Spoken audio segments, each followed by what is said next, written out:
Hello. Today we are going to talk about the question like does a key or a password belong to the door or the system or to the user? When I used to stay in the boarding school, we used to buy our padlock and use it at the end of the year and take our padlock back. So here, like it seems that the key belongs to the user. Actually, in the real life, it is not the case. Even for like a house rental or buying. So here, for example, in this country, when you rent a house, so you are supposed to turn back the keys at the end of the period. And also, like think about like the system accounts.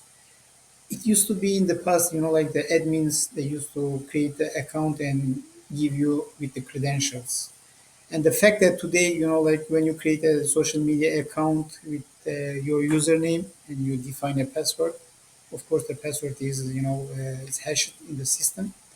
Doesn't mean that, the account and the key belongs to you. So it still belongs to the system. So a more sophisticated example, like is think about a newly bought house. I mean, you don't have to have like the key to enter this house. Even with the title and the deed, you have the privilege, you have the access to enter this house, to use this house. So this is similar to the this case.